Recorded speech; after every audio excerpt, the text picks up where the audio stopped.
Je me suis assis tranquillement dans le vieux bureau, la lumière au néon du plafond vacillante, luttant pour conserver la dernière lueur d'une longue journée. Devant moi se trouvait le document de dissolution de la société, des lettres noires tachées sur du papier blanc, signé de ma propre main. Crawford S. Cyberdéfense. L'enfant chéri dans lequel j'avais mis mon cœur et mon âme n'était plus que cendre. Faillite. Le mot avait un goût si amer, comme un couteau me tranchant le cœur. Ma main tremblait en posant le stylo, l'encre pas encore sèche alors que mon âme était déjà glacée. Comment aurais-je pu imaginer cela il y a à peine 3 mois? Tout était encore parfait au point où je me demandais si la vie ne me jouait pas un tour.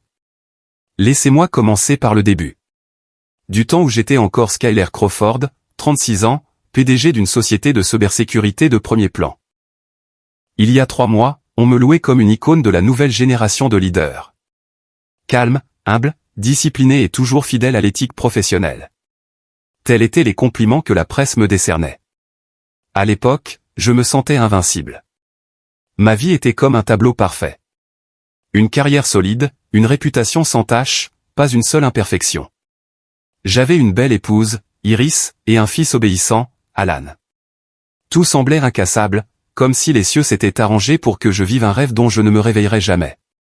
Chaque matin, je me réveillais dans la vaste villa à la périphérie de la ville, où la lumière du soleil filtrait à travers de grandes baies vitrées, illuminant le jardin verdoyant. Mon entreprise, Crawford Cyberdéfense, était à son apogée. Nous étions spécialisés dans le développement de logiciels de sécurité, et dans les grandes entreprises à repousser les pirates informatiques et les cybermenaces. Les revenus grimpaient, le cours des actions augmentait, et j'étais invité à prendre la parole partout. Je vivais avec discipline, me levant à 5 heures du matin, faisant du jogging, lisant, puis me plongeant dans le travail. Et je croyais en l'éthique professionnelle, ne coupant jamais les coins, ne volant jamais les idées de personne.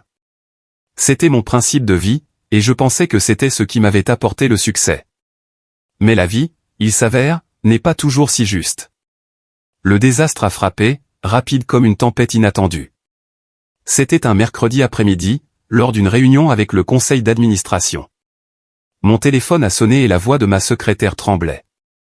« Monsieur, il y a une lettre du tribunal. » J'ai ouvert l'enveloppe et le monde autour de moi a semblé s'arrêter. L'entreprise était accusée de fraude financière et de vol de code source de logiciels d'un concurrent. Les allégations ont frappé comme le tonnerre. Quelqu'un nous avait calomniés, présentant des preuves fabriquées que nous avions copié la technologie d'une autre entreprise. Je savais que c'était un mensonge. Nous n'avions jamais fait une telle chose. Mais les preuves qu'ils avaient produites étaient trop détaillées, trop convaincantes. Mon cœur battait la chamade, une sueur froide perlant. C'est un complot, me suis-je murmuré. Mais qui? Pourquoi? Les jours suivants furent un enfer. La presse a fondu sur nous comme des vautours, éclaboussant de titres sensationnels. PDG Skyler Crawford. De héros à fraudeurs, l'opinion publique a éclaté. Les clients ont commencé à annuler leurs contrats. J'ai couru frénétiquement, engageant les meilleurs avocats, essayant de prouver notre innocence. Mais nos rivaux étaient plus forts, avec des relations, et leurs preuves étaient trop habilement fabriquées. J'ai souffert d'innombrables nuits blanches, allongé à côté d'Iris pendant que mon esprit tournait. Tu t'en sortiras, me réconfortait-elle, mais sa voix semblait distante, comme si elle se préparait au pire. Le litige a duré des semaines, chaque jour une bataille. Je me suis assis dans la salle d'audience, écoutant l'avocat de la partie adverse exposer les accusations, mon cœur se serrant. Des témoins furent présentés, de faux emails, des transactions financières déformées. J'ai essayé de me défendre, racontant le parcours de la construction de l'entreprise à partir de rien, l'éthique que j'avais toujours respectée. Mais les tribunaux ne suivent pas toujours le cœur. Finalement, le verdict est tombé. Nous avons perdu. L'entreprise a été contrainte à la faillite. Mes biens personnels ont été gelés. Je suis resté là, dans la salle d'audience bondée, sentant le ciel s'effondrer. Comment cela pouvait-il être? Que avais-je fait de mal? Des larmes ont coulé sur mes joues, mais je les ai retenues, ne voulant pas que le public me voie faible. Le jour où la villa a été scellée a été le plus sombre. Je suis rentré chez moi, la voiture s'arrêtant à la grande porte en fer, et j'ai vu des agents de l'ordre coller des scellés sur les portes. Mon cœur me fit vivement mal. C'était la maison qu'Iris et moi avions construite ensemble, où allons jouer joyeusement. Je suis entré dans le salon, l'air lourd de terreur. Et puis Iris est apparue au milieu du vaste espace, une petite valise à côté d'elle. Elle m'a regardé, les yeux pleins de déception, comme si j'étais un étranger. « Iris, que se passe-t-il » ai-je demandé, la voix tremblante, bien qu'au fond de moi, je savais déjà. Elle a posé les papiers du divorce sur la table en bois poli, le bruit du papier heurtant la surface comme un second verdict. « Je ne peux pas continuer, Skylar, dit-elle, la voix froide, mais avec un léger tremblement. Je ne peux pas vivre dans la pauvreté comme ça. La pression publique me tue. Je ne peux pas rester avec toi alors que tu n'as plus rien. » Ces mots me transpercèrent le cœur comme un couteau. Je suis resté figé, la regardant, la femme que j'avais autrefois aimée passionnément. Iris avait toujours été pragmatique, avide de renommée. Je le savais, mais je ne m'attendais pas à ce qu'elle flanche si facilement. Nous avions surmonté tant de difficultés ensemble, des débuts de la start-up à la croissance de l'entreprise. Réfléchis encore, s'il te plaît, ai-je plaidé douloureusement, la voix étranglée. Souviens-toi des moments difficiles que nous avons affrontés avant, pour Alan, notre fils. Je m'avançai, essayant de lui prendre la main, mais elle secoua la tête, les yeux froids comme de la glace. Sans un mot de réponse, elle tira la valise et se détourna. La porte claqua, laissant la maison froide et moi, un homme déchu. Debout, seul dans le salon vide. Ses pas s'éloignèrent, puis seuls les sanglots d'Alan vinrent d'en haut. Le garçon descendit en courant, les yeux rouges. « Papa, pourquoi maman est-elle partie ? Est-elle en colère contre toi ?» Je le serrai fort dans mes bras, ne sachant que dire. Comment pouvais-je lui dire que sa mère était partie parce que j'avais tout perdu ? Mon cœur se brisa, mais je devais être fort pour Alan. C'est à ce moment-là que j'ai réalisé que la distance entre le sommet et l'abîme n'est qu'un pas. Les jours qui ont suivi la faillite se sont éternisés comme un cauchemar prolongé sans fin en vue. Alan et moi avons dû quitter la villa, qui n'était plus qu'une coquille de béton froid plâtré d'avis de saisie. J'ai loué une minuscule chambre de motel à la périphérie de la ville, où les murs moisis et le rugissement constant des camions résonnaient toute la nuit. La chambre contenait à peine un vieux lit double et une table en bois pourri. Mais c'était tout ce que je pouvais me permettre avec les maigres économies qu'il me restait. Chaque matin, je me réveillais pour voir Alan dormir profondément, son visage innocent me tordant le cœur. J'économisais chaque centime pour lui, achetant du lait, du pain et quelques jouets bon marché pour qu'il ne se sente pas seul. « Papa, notre maison est si petite, mais je l'aime parce qu'elle est près de toi, » dit Alan avec un sourire pur, ses mots me transperçant comme un couteau. Je le serrai dans mes bras en chuchotant, « Tout ira bien, mon fils. Papa fera tout pour nous trouver une nouvelle maison. » Mais au fond de moi, je savais que c'était une promesse vide, car la réalité me cernait. J'ai commencé à envoyer des candidatures partout, espérant que mon expérience de PDG m'ouvrirait une porte. J'ai passé des heures sur le vieil ordinateur à rédiger des CV, à écrire des lettres de motivation, à les envoyer à des centaines d'entreprises. Je suis Skylar Crawford, qui a un jour mené la cyberdéfense de Crawford à son apogée, ai-je écrit, en essayant de mettre en valeur les réalisations passées. Mais les réponses, rien ou pire, des rejets polis. Nous apprécions votre expérience, mais le poste a été pourvu. Je connaissais la vraie raison. Qui embaucherait quelqu'un lié à un procès pour fraude, surtout avec un jeune enfant à charge? La presse couvrait toujours l'affaire, et mon nom signifiait désormais l'échec. Chaque email de rejet me semblait un coup de poing au visage. Mon cœur s'emballait, une sueur froide perlait, et je me demandais, ai-je encore une chance? J'ai appelé d'anciens contacts, la voix tremblante. Je peux tout faire, même un poste inférieur. Mais la réponse était toujours la même. Désolé, Skylar, mais avec la situation actuelle, ils hésitaient, et je comprenais. Ils craignaient les ennuis. Les économies s'épuisèrent rapidement, comme de l'eau entre les doigts. Les factures de services publics s'entassaient sur la table, des avis de mise en demeure rouge me tenant éveillé. J'ai tout coupé. Des repas simples, uniquement des articles en promotion, j'éteignais même les lumières tôt pour économiser de l'énergie. Finalement, j'ai vendu mon ordinateur portable personnel, le dernier lien avec ma carrière, juste pour couvrir un autre mois de loyer. Au sommet du désespoir, j'ai pensé à mes parents, Vincent et Sylvia Crawford.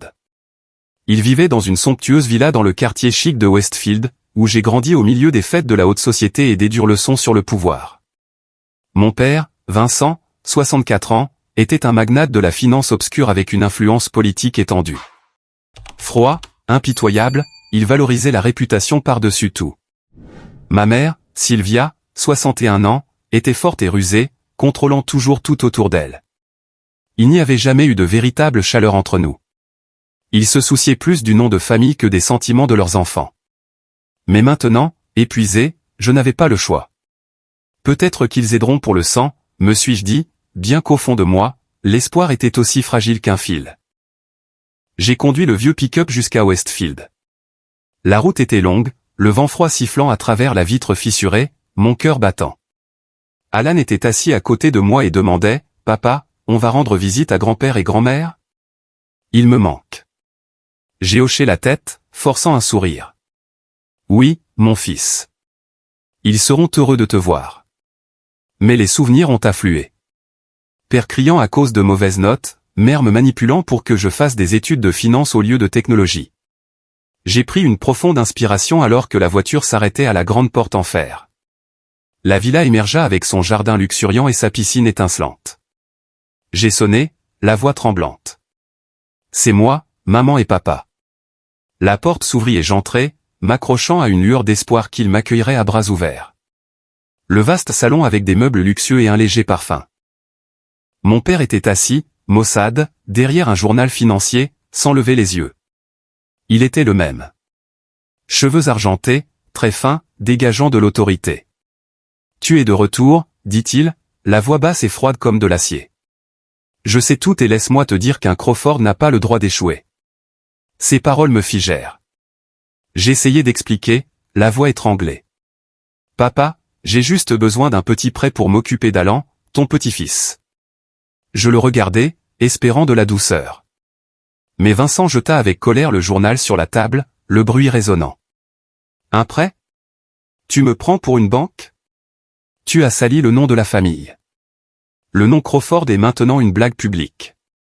Que dit la presse sur toi ? Fraude, vol. Tu es la honte de cette famille. » Sa voix dégoulinait de mépris, les yeux flamboyants. Mon cœur battait la chamade, attendant avec suspense un signe de pitié, mais aucun ne vint.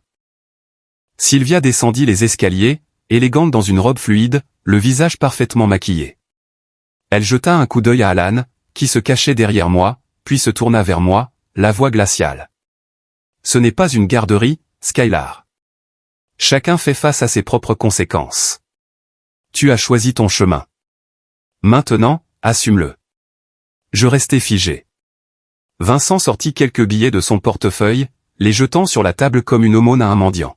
« C'est assez pour t'empêcher de mendier dans les rues. Maintenant, pars. » Il se tourna et monta à l'étage, me laissant seul dans la pièce froide. Je voulais refuser, crier que je n'avais pas besoin de pitié, mais en pensant à Alan, affamé, ayant besoin d'un repas chaud, j'abandonnai ma fierté. Les mains tremblantes, je me penchai pour ramasser l'argent. L'humiliation déferla comme une vague. J'ai quitté la maison où j'ai grandi, jetant un dernier regard en arrière, la villa toujours aussi grandiose, mais maintenant une prison de souvenirs.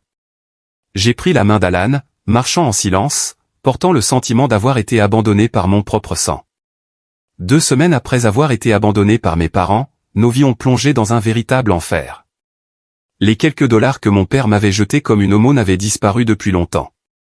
J'ai essayé de prolonger notre séjour dans cette chambre de motel moisie, mais le propriétaire n'a pas voulu attendre. « Vous devez partir.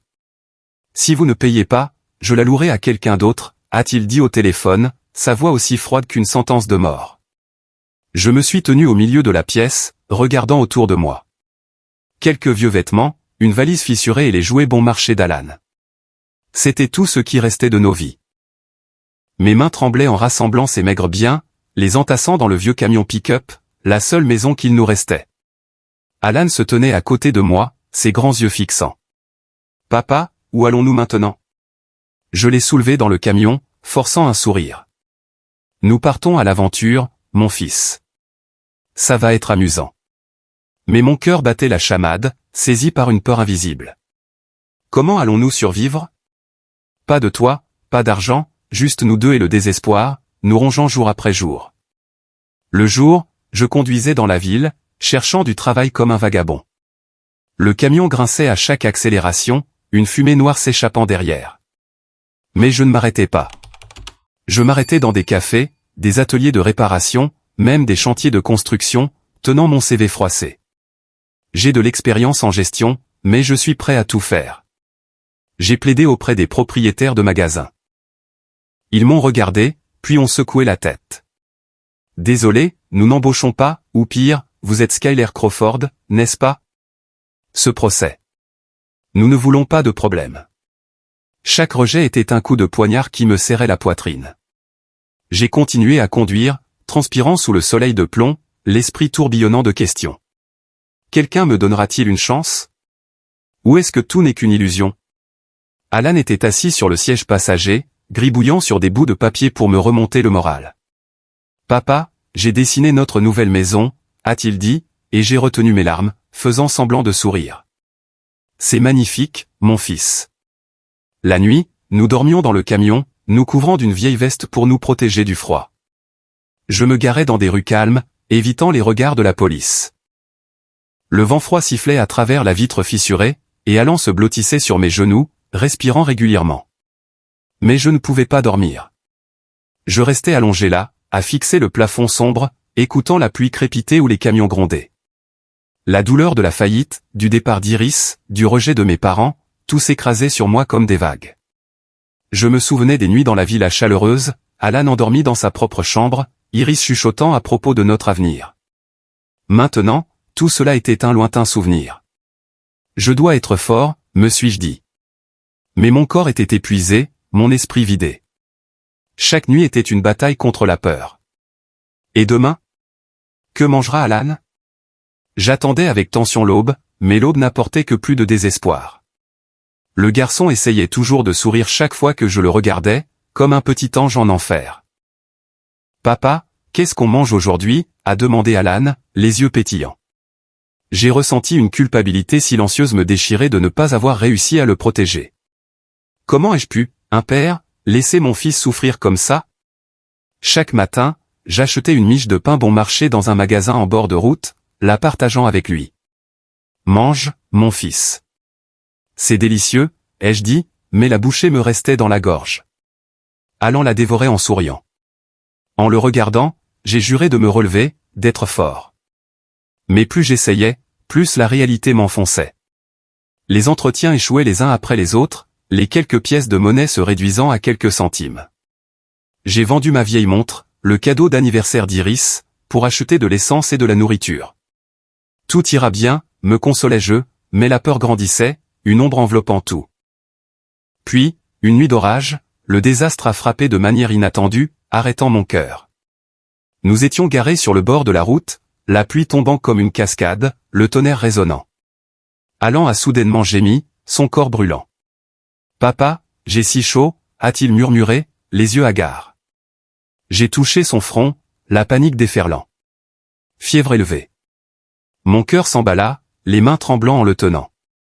J'ai conduit sous la pluie jusqu'aux urgences les plus proches, l'eau ruisselant sur le pare-brise. En arrivant, j'ai porté Alan à l'intérieur, les vêtements trempés et collants. L'hôpital était vivement éclairé. Le médecin a examiné rapidement. Fièvre virale, a besoin de médicaments et de surveillance. Puis la facture, des chiffres qui m'ont stupéfié. J'ai fouillé dans mes poches, assez seulement pour l'antipyrétique le moins cher. C'est tout ce que j'ai, ai-je dit, la voix tremblante, l'humiliation et l'impuissance m'envahissant. Le médecin m'a regardé avec pitié. Ramenez-le à la maison pour qu'il se repose.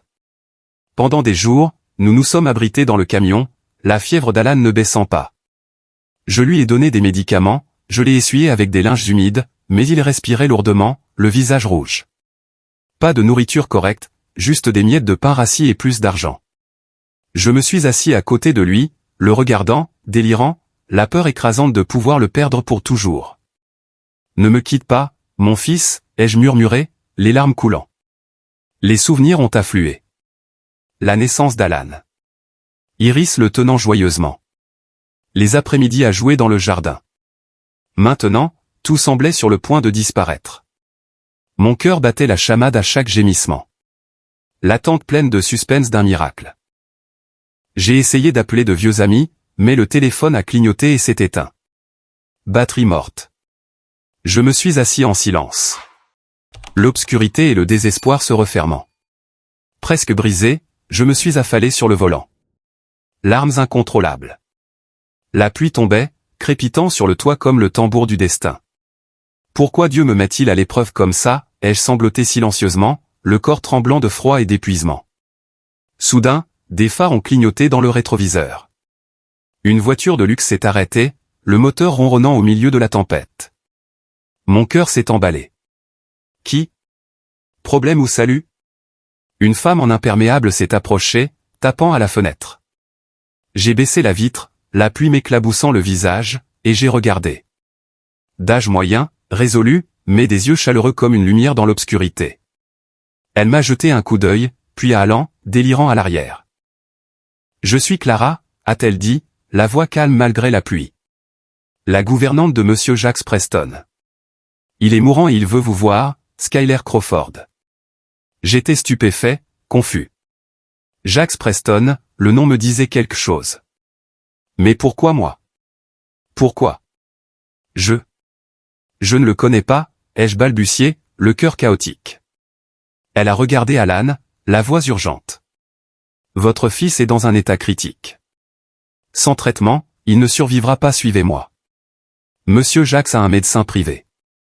Ces paroles ont frappé comme la foudre. J'ai regardé mon fils, pâle, respirant faiblement. Plus le choix. Une étincelle d'espoir et de désespoir. D'accord, ai-je dit, la voix tremblante. J'ai laissé le destin me guider, démarrant le moteur pour la suivre là où ma vie était sur le point de basculer.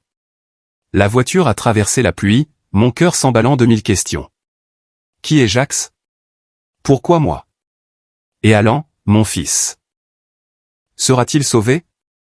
Clara conduisait devant, sa voiture de luxe glissant doucement sur la route sombre tandis que mon camion cliquetait derrière, les phares perçant faiblement la pluie épaisse. Nous avons quitté la ville, tournant sur des routes forestières de banlieue bordées d'arbres denses, les feuilles bruissant dans le vent de la tempête. Mon cœur battait la chamade chaque fois que le camion sursautait sur des nids de poules, l'eau de pluie éclaboussant le pare-brise. J'ai jeté un coup d'œil à Alan sur la banquette arrière. Il restait inconscient, respirant rapidement, la peur déferlant comme des vagues. Tiens bon, mon fils, ai-je murmuré, agrippant fermement le volant. Depuis combien de temps n'avais-je pas prié? Mais cette nuit-là, j'ai murmuré des s'il vous plaît silencieux, espérant que Dieu ne prendrait pas mon unique enfant. Clara a conduit pendant environ 1 heure, la route se rétrécissant, la forêt s'épaississant comme si elle nous avalait. Je me suis demandé, où est-ce? Une villa dans les bois. Pourquoi quelqu'un comme Jacques Preston vivrait-il dans un tel isolement? Le suspense monta. J'imaginais tout. Un piège ou un miracle? La pluie tombait sans relâche, le tonnerre résonnant comme l'avertissement du destin. Finalement, à travers l'averse, une grande villa a émergé, cachée au fond de la forêt, des lumières jaunes chaudes illuminant l'entrée. Elle était massive, comme un château de conte de fées dans une dure réalité, avec des murs en pierre grise et des toits de tuiles incurvés. La porte en fer s'est ouverte lorsque Clara a appuyé sur la télécommande et nous nous sommes garés sous le porche. J'ai sorti Alan, la pluie trempant nos vêtements, son corps brûlant dans mes bras. Clara a ouvert la voie calme. Dépêchez-vous, le médecin attend. Nous sommes entrés dans le grand hall, chaleureux, avec une odeur de pain et de fleurs fraîches, contrastant vivement avec la tempête à l'extérieur. Une équipe médicale en blouse blanche attendait, prenant doucement Alan de mes bras et le transportant dans une pièce latérale avec un équipement moderne. Nous nous occuperons du garçon, a dit un médecin, professionnel mais rassurant. Mon cœur s'est serré alors qu'Alan disparaissait derrière la porte. Mon fils, ira-t-il bien, ai-je demandé, la voix tremblante. Clara a posé une main sur mon épaule. Ce sont les meilleurs. Maintenant, Monsieur Jacques attend. J'ai hoché la tête, l'esprit tourbillonnant. Alan va vivre, n'est-ce pas? Je ne peux pas le perdre. Clara m'a conduit le long d'un long couloir, un tapis rouge sous les pieds, des murs accrochés de peintures abstraites et de vieilles photos. Mon cœur s'est emballé alors que nous atteignions une grande pièce au bout. Une lourde porte en bois grinça en s'ouvrant. À l'intérieur, l'air était lourd, antiseptique mélangé à l'humidité de la forêt. Au centre se trouvait un grand lit d'hôpital où reposait Jacques Preston, 62 ans, chef du célèbre empire automobile Preston Motor. Il était frêle, la peau ridée, les cheveux argentés en désordre, entouré de machines et de tubes. Le ventilateur bipait, l'oxygène bouillonnait, le moniteur cardiaque pulsait régulièrement. Je me suis figé à la porte, ne reconnaissant pas l'homme. J'avais entendu parler de Jacques Preston dans la presse, le magnate de l'automobile qui avait bâti un empire à partir de rien. Mais pourquoi ici? Et comment me connaissait-il? Clara murmura. Il vous attendait. Je m'approchai, les jambes lourdes comme du plomb, le cœur battant de suspense. Le vieil homme tourna lentement la tête, les yeux troubles mais toujours gentils. Il m'a regardé, un léger sourire aux lèvres. Sa voix était faible comme une brise. Skyler Crawford. Enfin, vous êtes là. Je suis resté stupéfait, m'asseyant sur la chaise de chevet, les mains tremblantes. Qui êtes-vous? Comment me connaissez-vous? Il a toussé. Clara lui a donné de l'eau. Puis il a continué, je vous cherche depuis des mois, espérant rencontrer mon sauveur avant de fermer les yeux. Vous êtes mon sauveur, Skylar. Le mot « sauveur » m'a secoué comme la foudre. Sauveur? Quand l'ai-je sauvé? Mon esprit tournait. Les souvenirs étaient confus mais peu clairs. Jacques respirait lourdement, puis a poursuivi, la voix faible mais ferme. Il y a 12 ans, dans un accident de voiture. Mon véhicule a dérapé, a plongé dans la rivière. Pluie forte, eau tumultueuse. Je pensais que c'en était fini de moi. Mais vous, un jeune homme à l'époque, avez risqué votre vie, sauté pour me sauver. Les souvenirs ont afflué comme un vieux film, vif et réel, faisant battre mon cœur. Je me suis souvenu de cette nuit pluvieuse il y a 12 ans, alors que j'étais un jeune ingénieur logiciel rentrant tard à la maison. Pluie torrentielle, route glissante, et j'ai vu une voiture plonger dans la rivière de loin. Mon cœur battait la chamade à l'époque, l'adrénaline montant. Sans réfléchir, je me suis arrêté, j'ai enlevé ma veste, j'ai plongé dans l'eau glaciale. Le courant m'a entraîné, mais j'ai nagé jusqu'à la voiture qui coulait, j'ai brisé la vitre, j'ai sorti l'homme inconscient. Il était lourd, les poumons inondés, mais je me suis battu jusqu'à la rive, j'ai pratiqué la RCR jusqu'à ce qu'il se ranime. Puis je l'ai transporté d'urgence à l'hôpital le plus proche, je suis resté jusqu'à ce que les médecins confirment qu'il était stable, et je suis parti discrètement. Je pensais que c'était juste la bonne chose à faire, un acte humain au milieu de la nuit. Maintenant, assis près de son lit, j'ai regardé Jacques, et tout s'est éclairci. Son visage, bien qu'âgé, avait encore des traits familiers de cette nuit-là. « C'était vous » ai-je murmuré, la voix étranglée. Je ne savais pas. J'ai juste sauvé un étranger. Il a souri faiblement. Oui, et vous m'avez sauvé la vie, Skylar. Je suis resté assis là, agrippant la chaise, les émotions déferlant comme des vagues. Les larmes ont coulé sur mes joues, non pas de tristesse, mais d'un choc et d'un sentiment écrasante. Pendant 12 ans, je n'avais jamais imaginé que cet acte avait changé la vie de quelqu'un si profondément. La voix de Jacques continua, mais pleine d'émotion. Après l'incident, je me suis réveillé à l'hôpital, me souvenant de peu. Mais ensuite, j'ai découvert que mon entreprise, Preston Motor, était sabotée par des rivaux. Ils complotaient pour tout saisir, des actions à la technologie. Cet accident n'était pas aléatoire. Il faisait partie d'un plan pour me tuer et brouiller les pistes. Ces paroles m'ont stupéfié. Le suspense monta, je demandai. Qui a fait ça? Il soupira, les yeux lointains. Des acteurs avides de l'industrie. Ils ont engagé quelqu'un pour trafiquer les freins, provoquant le dérapage. Sans vous, je serais mort dans la rivière et Preston Motor serait à eux. Mais grâce à vous, j'ai survécu, j'ai découvert la vérité et je me suis battu. J'ai enquêté, j'ai poursuivi en justice et j'ai gagné. Tout cela grâce à vous, Skylar. J'ai écouté, le cœur s'emballant à chaque détail. Il a parlé des suites, engageant des détectives pour me trouver, sachant seulement que j'étais un jeune homme dans un vieux pick-up. Cela a pris des années, mais récemment, en phase terminale d'un cancer avancé, il a intensifié la recherche, me trouvant grâce à de récents dossiers de procès. Je sais que vous avez des difficultés, dit-il, la voix s'éteignant. Faillite, perte de votre femme, abandonnée par votre famille, mais vous méritez mieux.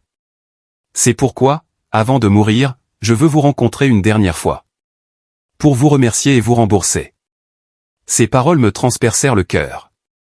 Rembourser. Je ne voulais rien, seulement la santé d'Alan. Mais au fond de moi, je sentais une dette de vie se dérouler, me faisant trembler. Une infirmière entra, vérifiant les moniteurs.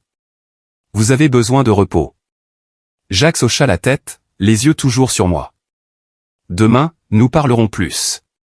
Je me suis levé, les jambes faibles, partant avec 1000 questions. Cette nuit-là, dans une grande chambre d'amis chaude, je suis resté éveillé, pensant à cette nuit pluvieuse il y a 12 ans. Suspense pour le matin. Je savais que ma vie changeait. Mais dans quelle direction? L'émotion et la peur s'entremêlaient, comme si je me tenais devant une porte mystérieuse. Le lendemain matin, l'aube filtrait à travers la canopée de la forêt, projetant de faibles rayons dans la villa. Je me suis réveillé tôt, le cœur plein d'anxiété, et je me suis précipité dans la chambre de Monsieur Jacques. Clara attendait déjà à la porte, le visage triste, les yeux rougis. Il est parti, Skylar, murmura-t-elle, la voix étranglée. J'ai poussé la porte, et la vue a arrêté mon cœur. Monsieur Jacques gisait immobile sur le lit, le visage paisible, les infirmières retirant les lignes 4 enchevêtrées. Les machines étaient éteintes, la pièce assez silencieuse pour entendre ma propre respiration. Je suis resté silencieux, m'inclinant au chevet du lit, ressentant un vide sans fin. L'homme que j'avais sauvé il y a 12 ans, qui m'avait trouvé dans mon abîme, était maintenant parti pour toujours. Merci, ai-je murmuré légèrement en touchant sa main froide. Les funérailles furent calmes et dignes, organisées quelques jours plus tard dans le jardin arrière de la villa. Pas de foule bruyante, pas de presse bousculante. Monsieur Jacques le voulait ainsi, dit Clara. Le cercueil reposait parmi des arbres anciens, recouverts de fleurs blanches, les vents de la forêt chuchotant un adieu. Je me tenais dans un costume noir emprunté, Alan s'accrochant à ma jambe.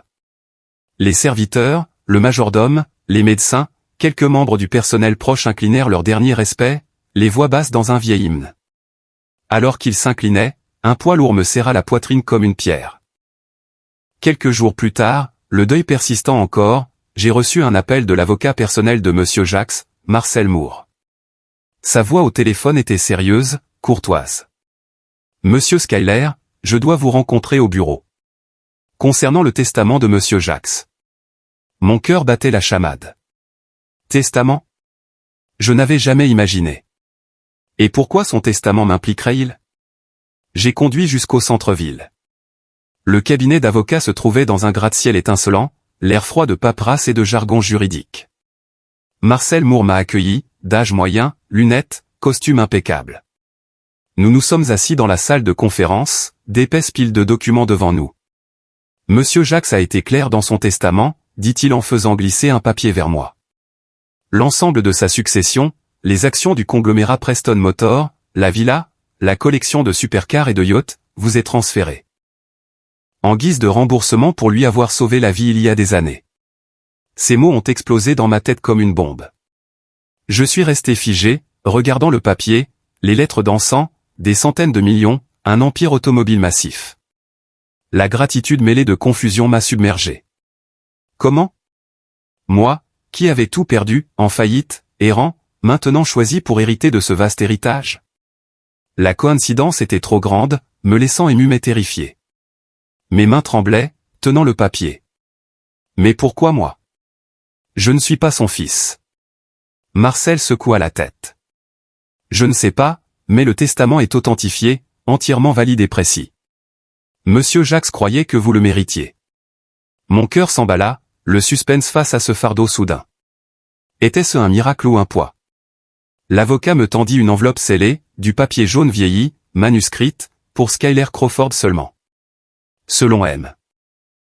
Jacques, vous seul pouvez l'ouvrir, dit Marcel gravement.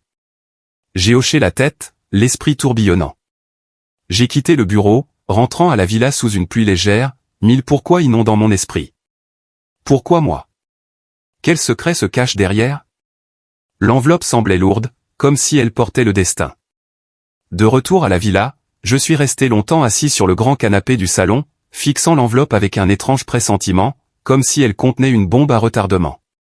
Les mains tremblantes, je déchirai le sceau, le souffle court. À l'intérieur se trouvait une lettre manuscrite de Monsieur Jacques, d'une écriture tremblante, et une épaisse pile de documents jaunes. Le cœur battant, j'ouvris la lettre. Cher Skyler. Jax y avait écrit de lourds derniers mots. Il avait un fils de mon âge, Caden Preston, vivant à l'étranger.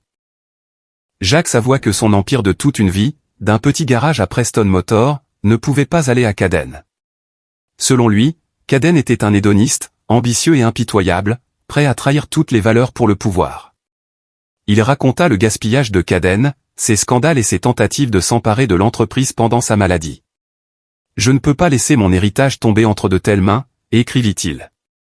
Je lus, le cœur se serrant. Était-il si seul qu'il avait choisi un étranger? Puis il exprima sa foi que seul moi, avec mon humilité, mon intégrité et ma résilience face à l'adversité, méritais non seulement la richesse, mais aussi ses idéaux, son éthique et son esprit. Vous m'avez sauvé sans chercher de gain, Skylar. C'est la qualité que je cherchais. En lisant cela, mes yeux me brûlèrent. Une profonde émotion monta. Les larmes coulèrent de manière incontrôlable. Étais-je l'échec considéré comme un héritier? Mon cœur s'emballa de gratitude et d'une étrange fierté. Mais les dernières lignes me coupèrent le souffle comme un étranglement. Jax révéla que les saboteurs de son accident d'il y a 12 ans n'étaient autres que le Crawford Financial Group, la société de mes parents. Le dossier contenait toutes les preuves qu'il avait rassemblées au fil des ans. Ces mots frappèrent comme le tonnerre, mon monde tourbillonnant. Mes parents, ceux qui m'avaient abandonné, les ennemis de Monsieur Jax. Je laissai tomber la lettre, les mains tremblant en ouvrant le dossier. Les papiers se dispersèrent, des reçus de virement d'1 million de dollars, des contrats secrets de sabotage de freins, des photos de réunions clandestines entre mon père et ses complices. Le logo du Crawford Financial Group était clair sur chaque page. Les signatures de Vincent et Sylvia étaient indéniables. Je restais là, le cœur glacé, tombant dans un abîme. Les souvenirs affluèrent.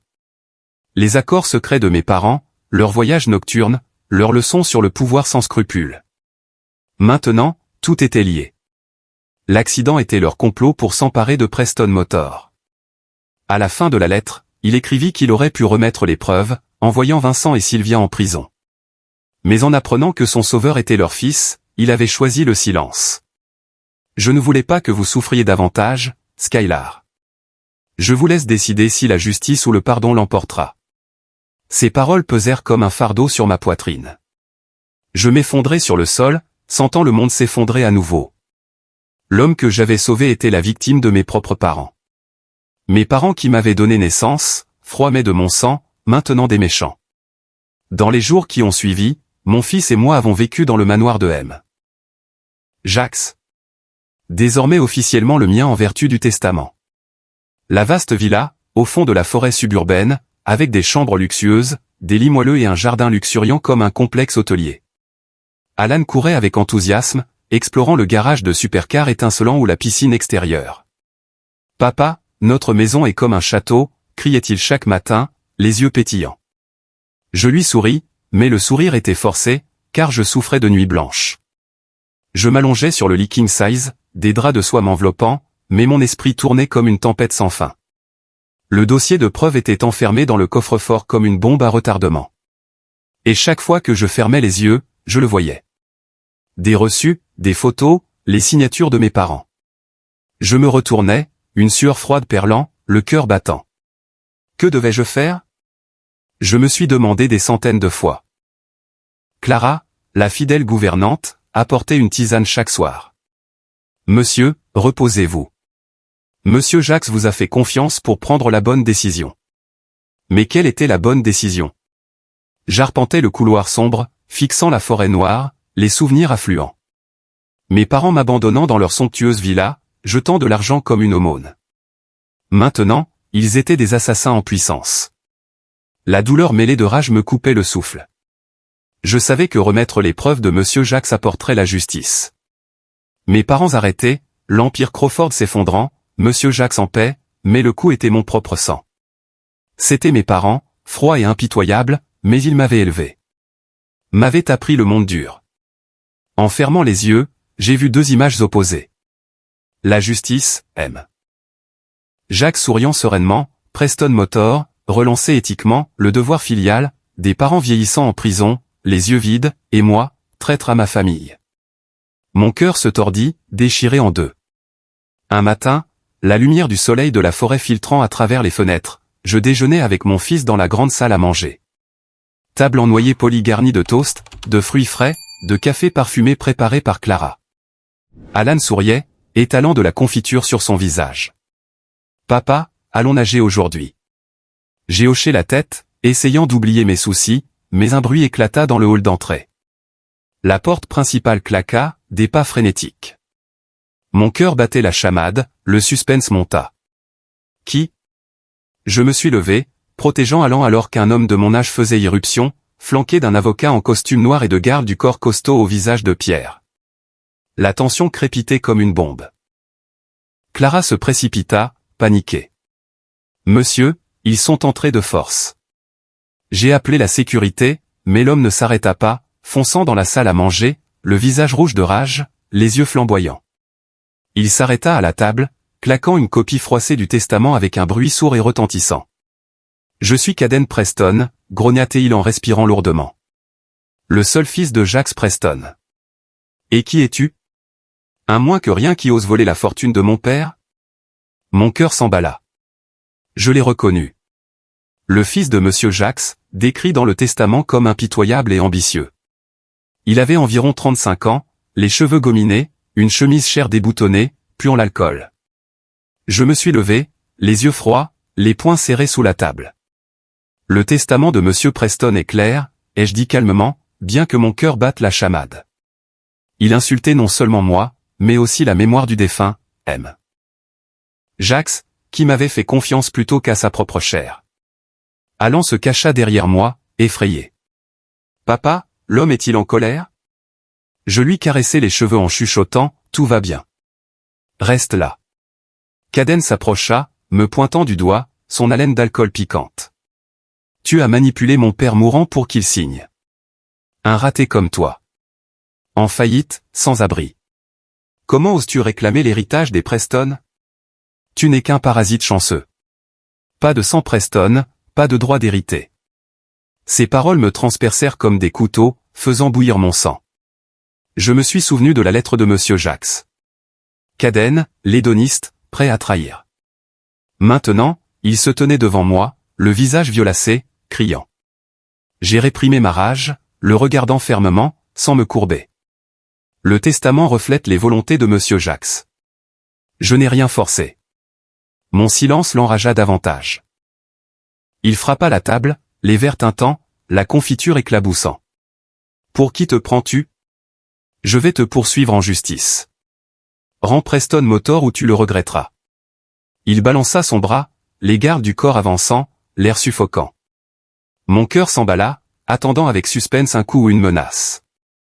J'ai refusé, la voix résolue. Je ne céderai pas à la calomnie. C'est ma maison, par la loi. Partez ou j'appelle la police. Caden ricana, les yeux vifs. Tu le regretteras. Il se tourna, faisant signe à l'avocat et aux gardes de sortir en trombe, les pas martelants. La confrontation se termina dans une tension étouffante, laissant la salle à manger dans un silence de mort. Clara se précipita, inquiète. « Monsieur, ça va ?» J'ai hoché la tête, les mains tremblant encore. Quelques jours plus tard, Caden a intenté un procès, et une tempête médiatique a éclaté. Les réseaux sociaux et la presse débordaient de mensonges me visant. Skyler Crawford, escroc s'emparant de la succession d'un milliardaire. Des articles sensationnels, des photos volées, des commentaires vicieux. Il a exploité un vieil homme mourant. J'ai lu chaque ligne sur mon téléphone, le cœur se serrant, mais je suis resté silencieux, laissant la vérité parler, car le silence était parfois le seul moyen de protéger l'honneur. Puis le procès en succession s'est déroulé au tribunal de la ville, la salle d'audience bondée de journalistes. Caden était assis en face, le visage renfrogné, son avocat attaquant. Le testament a été obtenu sous la contrainte, mais mon avocat, Marcel, a présenté le testament original et le témoignage de Clara. Monsieur Jax était lucide, ses volontés claires. Clara a affirmé, il a choisi Skyler par confiance. Je me suis assis, le cœur chaotique, attendant avec suspense le verdict. Caden a crié, c'est un fraudeur. Mais après avoir examiné tous les documents, le juge a frappé de son marteau. Testament valide. Skyler Crawford l'emporte. Tous les actifs, Preston Motor et le contrôle étaient à moi. Caden a perdu, sans le sou, partant avec un regard venimeux et une menace chuchotée, tu paieras. Mon cœur s'est emballé, sachant que ce n'était pas la fin. Le prix de la conscience incluait désormais la vengeance de Caden. Je suis rentré chez moi, serrant Alan dans mes bras, mais mon cœur était lourd. Cette victoire en valait-elle la peine? Une semaine après le procès, alors que j'essayais de m'installer dans ma nouvelle vie, tout semblait se mettre en place. Preston Motor, l'empire automobile que M. Jacques m'avait laissé, exigeait une immersion immédiate dans le travail. J'ai passé des jours au siège social du centre-ville, rencontrant des cadres, examinant des rapports financiers et planifiant une restructuration pour mettre l'accent sur l'éthique des affaires comme le souhaitait M. Jacques. Des voitures de luxe roulaient dans l'usine, les machines rugissaient, et les employés me regardaient avec curiosité et respect. Le nouveau patron, m'appelait il, et je forçais des sourires, m'efforçant de prouver que j'étais digne. Alan restait à la maison avec Clara, s'adaptant rapidement à la vaste villa, courant dans le jardin, posant des questions sur les voitures miniatures dans le garage. « Papa, ramène une grosse voiture à la maison aujourd'hui », acclamait-il chaque matin alors que je l'embrassais pour lui dire au revoir. Je le serrais dans mes bras, l'odeur familière de ses cheveux réchauffant mon cœur, mais au fond de moi, l'ombre de Caden planait. Il avait perdu le procès, sans le sou, et sa menace, « tu paieras », résonnait comme une malédiction. Un soir tard, après une longue réunion d'actionnaires, je suis retourné à la villa en traversant l'obscurité de la forêt suburbaine. Les phares éclairaient la route sinueuse, le vent froid sifflant par la fenêtre, la fatigue écrasante. La réunion avait été un succès. De nouveaux contrats signés, les actions en hausse. Mais mon esprit tournait autour du dossier de preuves sur mes parents. Devrais-je le brûler? Je me suis demandé en agrippant le volant. Mais en rentrant à la villa et en entrant dans mon bureau, la vue a glacé mon sang. La porte avait été forcée, les charnières tordues par un coup de pied. Des papiers étaient éparpillés sur le sol. Des livres renversés, des tiroirs forcés, des meubles en désordre comme après une tempête. Je me suis précipité à l'intérieur, les mains tremblantes, vérifiant le coffre-fort verrouillé dans le coin où j'avais caché l'enveloppe contenant les crimes du Crawford Financial Group. Serrure cassée, coffre-fort ouvert, enveloppe disparue. Mon cœur s'est arrêté, une sueur froide perlant, l'esprit tourbillonnant. Impossible. Qui? Comment le savait-il? Je me suis effondré sur le sol, la tête dans les mains, les souvenirs affluents, des reçus, des photos, des preuves que mes parents avaient organisé l'accident de M. Jacques. Maintenant, la peur d'une main inconnue déferla comme des vagues. Allant, ai-je crié en courant pour le trouver. Clara est apparue dans le couloir, le visage pâle. Je l'ai bombardée. Qui est entré dans ma chambre? Que s'est-il passé? Tremblante, elle raconta. C'était Caden, monsieur. Il est arrivé il y a des heures avec des gardes du corps, faisant une scène. J'ai dit que vous étiez en réunion importante, mais il m'a ignoré. Il est monté en trombe dans votre chambre, brisant tout. J'ai entendu du verre se briser, des papiers volés. Je voulais vous appeler mais j'avais peur de vous interrompre. J'ai attendu votre retour. Ces paroles ont frappé comme la foudre, me laissant stupéfait. Caden, il est entré par effraction, a pris le dossier, le cœur s'emballant de suspense sur ses plans. Pourquoi ne pas avoir appelé la police? Ai-je demandé brusquement. Clara s'inclina. Il a menacé de faire du mal à Alan si je le faisais. J'avais peur. Je la serrai dans mes bras. C'est bon. Vous avez bien fait. Mais la rage et la peur bouillonnaient. Caden a commencé sa vengeance. Le dossier est maintenant son arme. Une semaine plus tard, alors que les choses semblaient calmes, le désastre a frappé via la télévision. Je me suis assis dans le salon de la villa après le dîner. Alan dormait sur le canapé. J'ai allumé les informations du soir en sirotant du vin. Puis l'écran a montré une scène qui m'a stupéfié. Mes parents, Vincent et Sylvia Crawford, escortés par la police de leur manoir de Westfield. Mon père, aux cheveux argentés, échevelé, le visage émacié, menotté.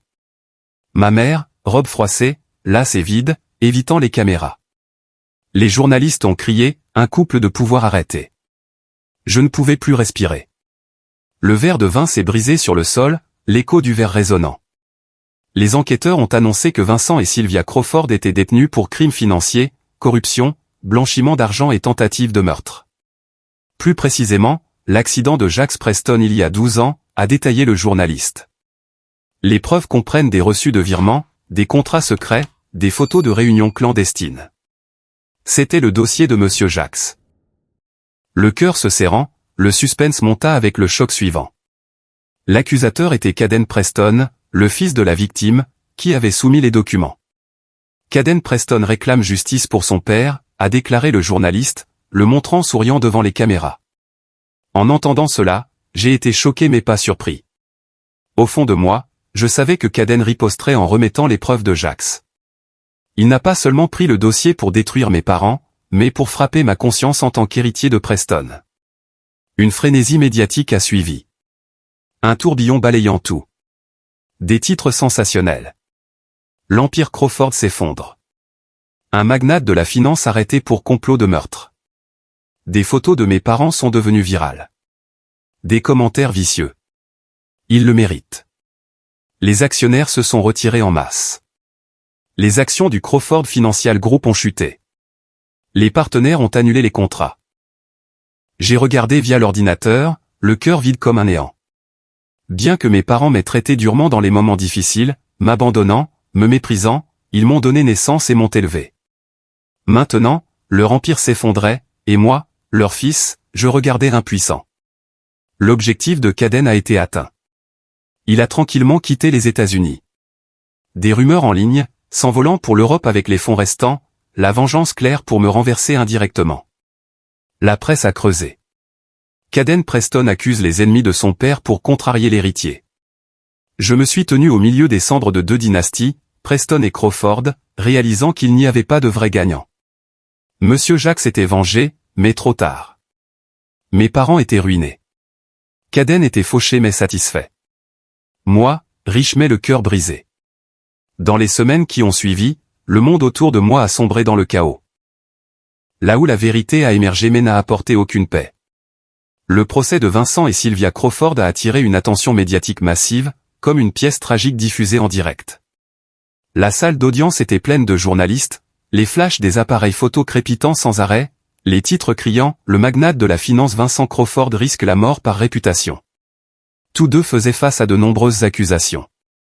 Fraude financière à grande échelle, corruption de fonctionnaires pour manipuler les marchés, blanchiment d'argent par le biais de sociétés écrans, et tentative de meurtre, visant spécifiquement l'homme d'affaires Jacques Preston dans l'accident d'il y a 12 ans.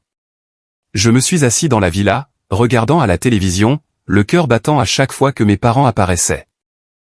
Mon père, Vincent, autrefois un puissant magnate au sourire confiant, se tenait maintenant derrière le banc des accusés, les épaules affaissées, les yeux détournés. Ma mère, Sylvia, essayait de maintenir son allure aristocratique, mais ses mains tremblaient en tenant le microphone. Le procureur a présenté les preuves.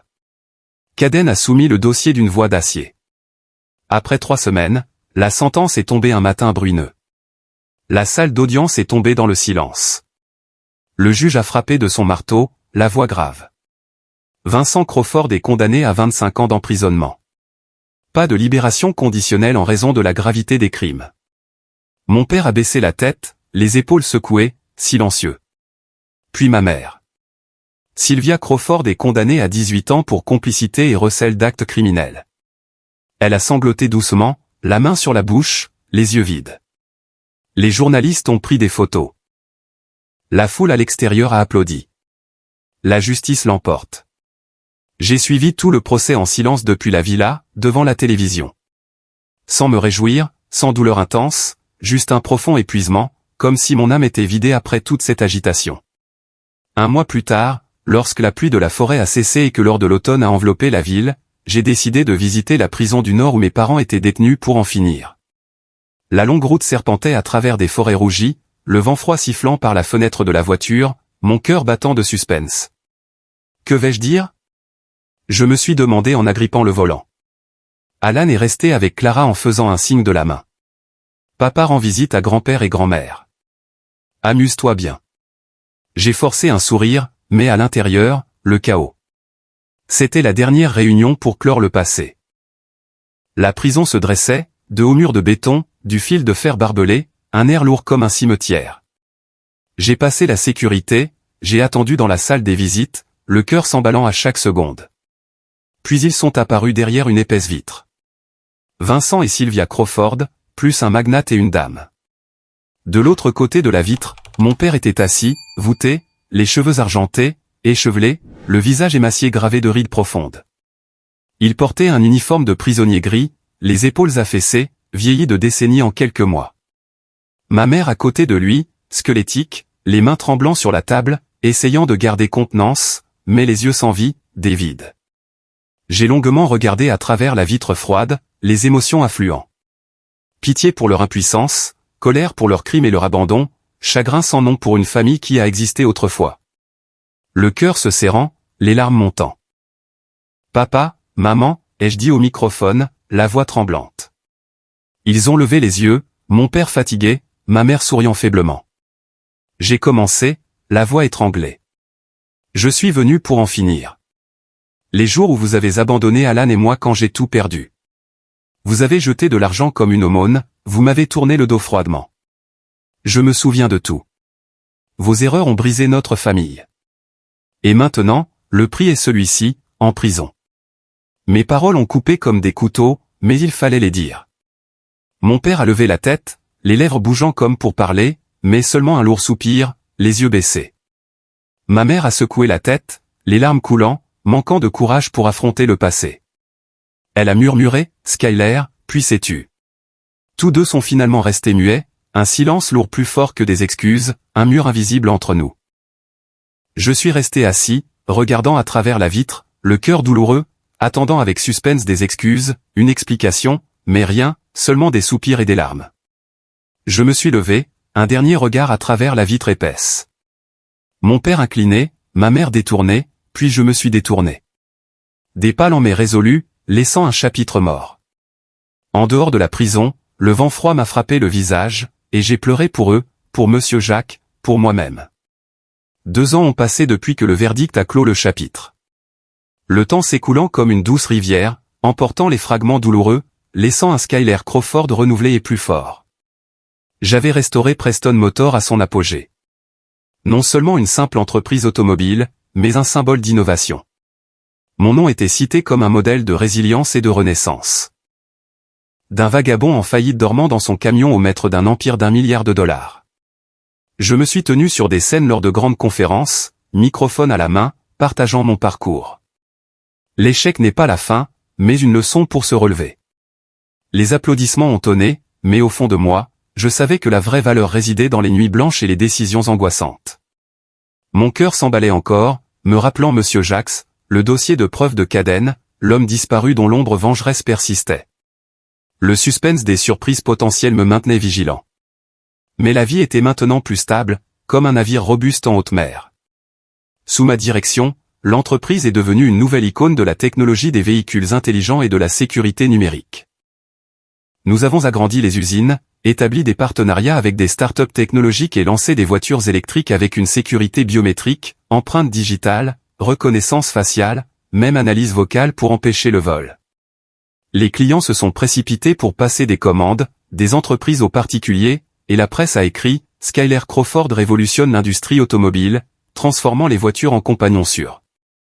J'ai voyagé partout, des États-Unis à l'Europe, signant des contrats, assistant à des salons automobiles internationaux. Au-delà du travail, j'ai consacré la plupart de mon temps à Alan, le centre de mon monde.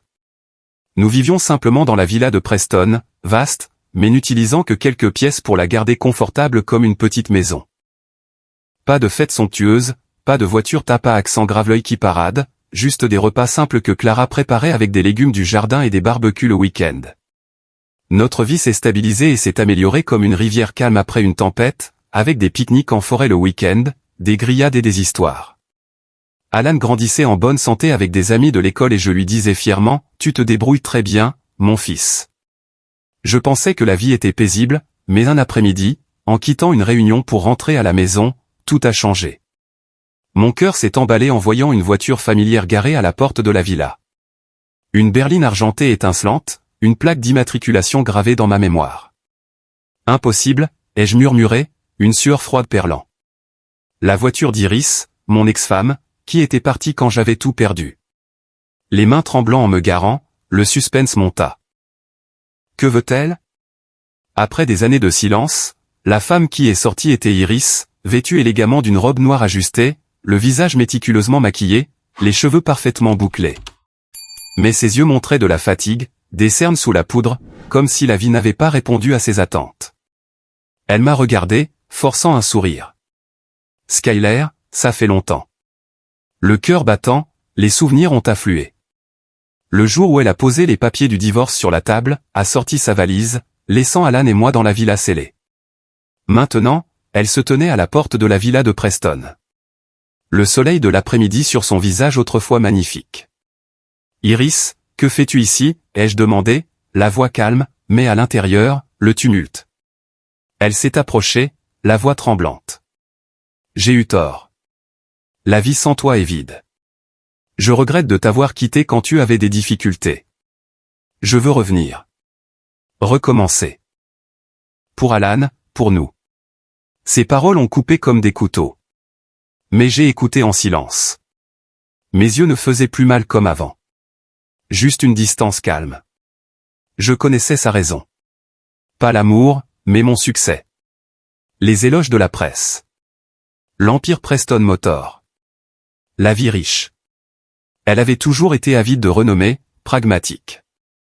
Et maintenant, à mon apogée, elle revenait, le cœur douloureux mais plus faible.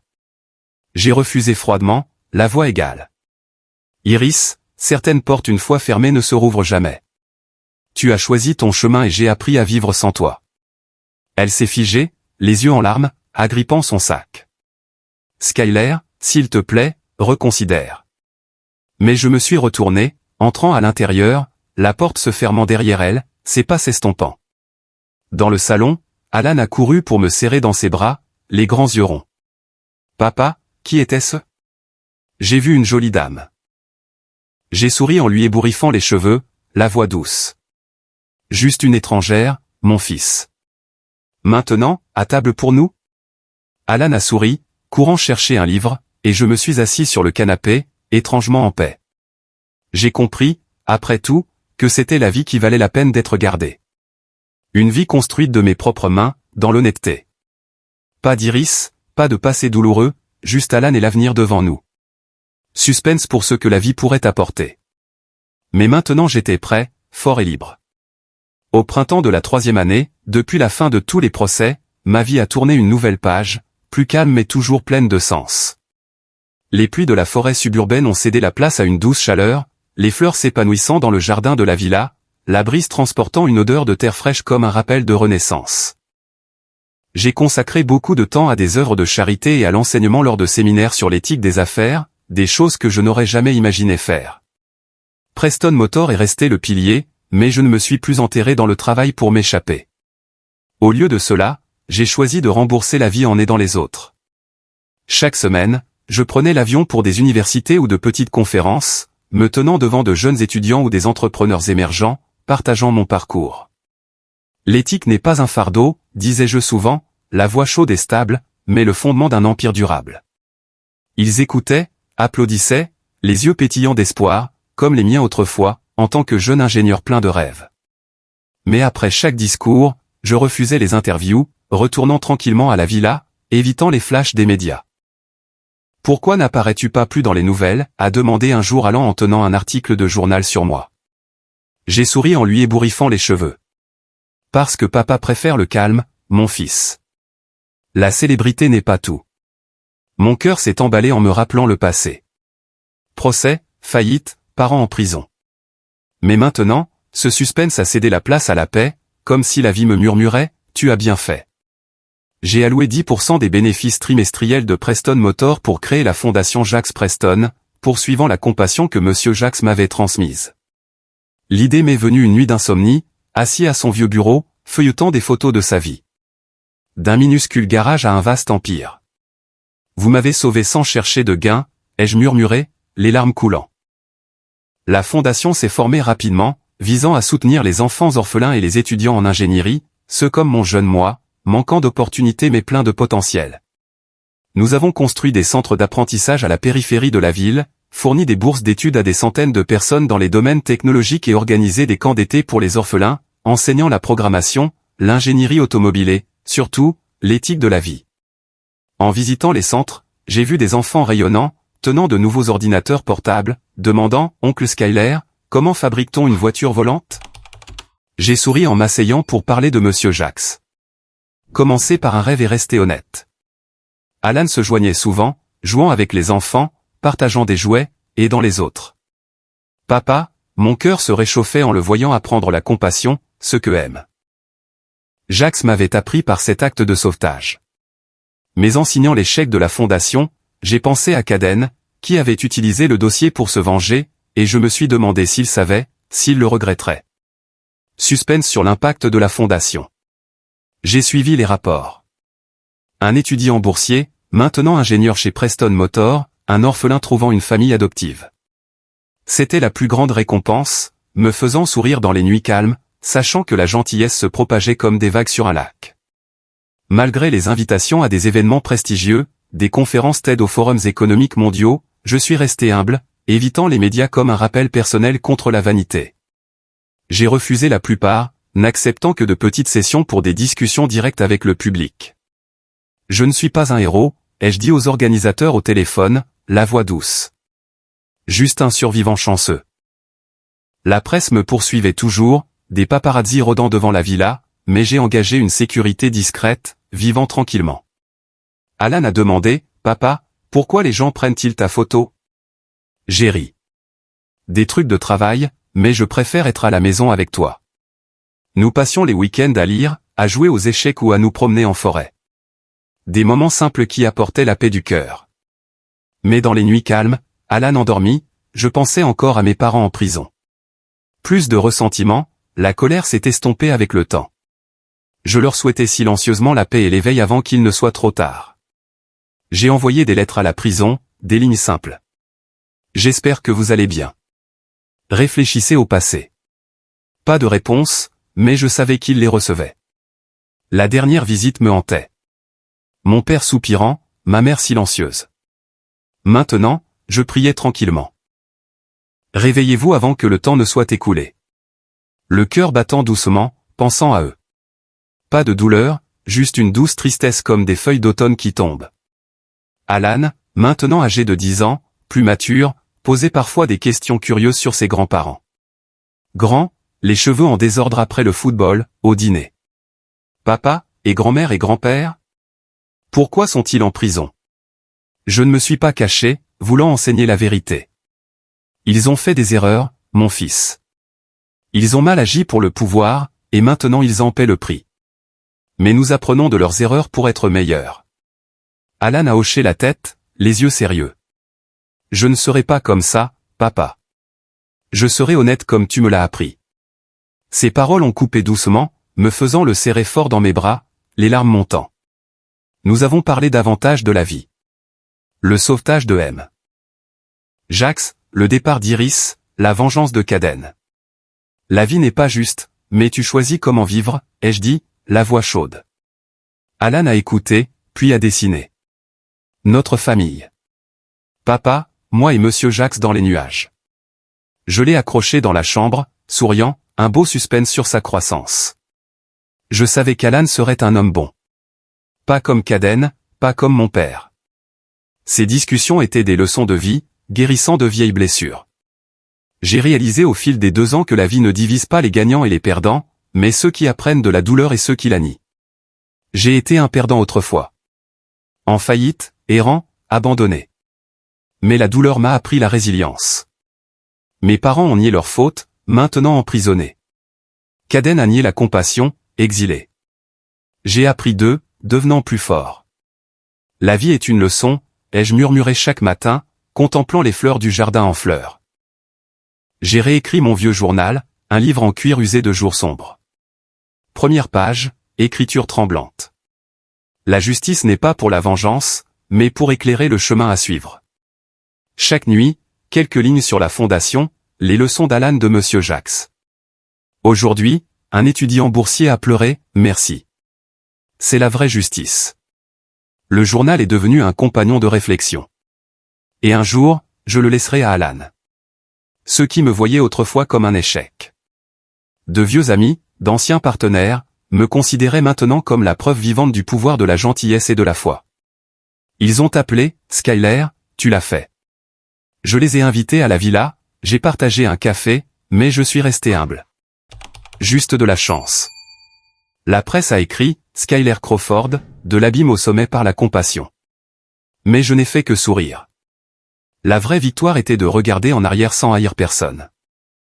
Pas de haine pour le départ d'Iris. La vengeance de Kaden.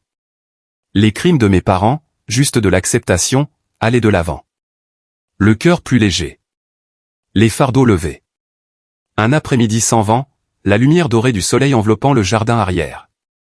Alan et moi avons planté un arbre, un petit chêne qu'il avait choisi à la pépinière. Alan a pelleté la terre avec diligence. Papa, est-ce que ça va pousser comme celui de Monsieur Jacques? J'ai souri en m'agenouillant à côté. Oui, si on s'en occupe. Tout le monde a besoin d'un endroit pour recommencer, parfois dans son propre cœur. Nous avons rempli la terre, arrosé, et Alan a applaudi. Mon arbre. Je l'ai serré dans mes bras, contemplant le jardin luxuriant où Monsieur Jacques s'était promené autrefois, ressentant la paix. Le coucher du soleil est tombé, le ciel rougissant, la brise transportant une odeur de fleurs. J'ai levé les yeux, souriant sereinement. Ma vie n'était plus une tragédie, mais le voyage d'un homme redécouvrant la vraie justice, la foi et la gentillesse.